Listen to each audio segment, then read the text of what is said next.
देखिए जरा full screen पर। जैनी साहब, इसका क्या जवाब है? ये जो भोंपू बजा रहे हैं यहां पर, मतलब what is this? Nishant, this is a total mockery.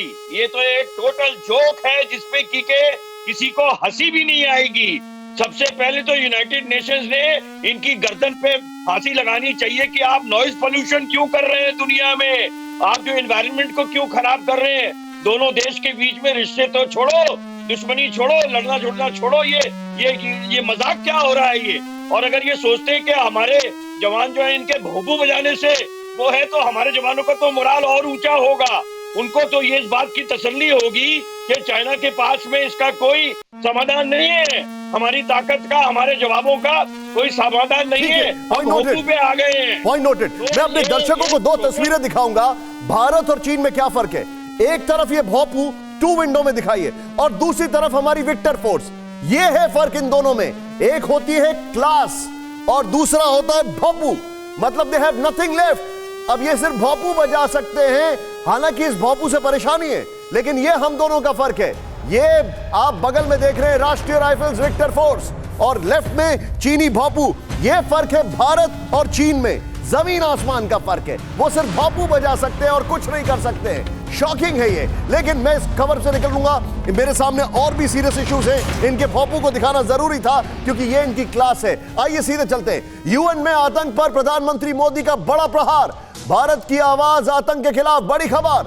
हमेशा शांति समृद्धि की बात करेंगे, अवैध हथियारों की तस्करी पर वार, लाखों लोग आतंकवाद के शिकार, यह प्रधानमंत्री ने कहा। सीधे सुनाते क्या कहा प्रधानमंत्री ने। भारत की आवाज हमेशा शांति, सुरक्षा और समृद्धि के लिए उठेगी। भारत की आवाज मानवता, मानव जाति और मानवीय मूल्यों के दुश्मन आतंकवाद, अवैध हथियारों की तस्करी, ड्रग्स, मनी लॉन्ड्रिंग के खिलाफ उठेगी। अब ये आपने सुना, मैं सीधे चलूंगा यहां पर मेरे साथ मनीष आए। मनीष, प्रधानमंत्री ने जो एक स्टैंड लिया वो अपने आप में एक वैश्विक नेता का था, और खासकर जो उन्होंने एक गठजोड़ की बात की बगैर किसी का नाम लिए, बहुत स्ट्रॉन्ग मैसेज है। यूएन को भी समझ में आ गया होगा। बिल्कुल निशांत, यूएन को समझ में आ गया, और इसका सबसे बड़ा सबूत सोचिए कि यूएन की जो ऑफिशियल न्यूज एजेंसी है, उन्होंने प्रधानमंत्री मोदी के भाषण के मुख्य बातों को हेडलाइन बनाया और उन्होंने कहा कि भारत के प्रधानमंत्री ने मांग की है कि संयुक्त राष्ट्र में बदलाव की जरूरत है। भारत के प्रधानमंत्री ने मांग की है कि संयुक्त राष्ट्र को 21वीं सदी में अपनी भूमिका बदलनी होगी।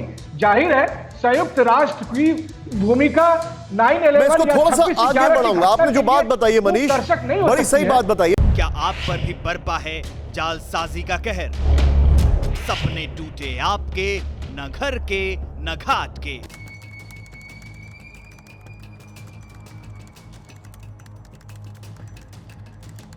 देखिए लूट घर हर रात 9:30 बजे।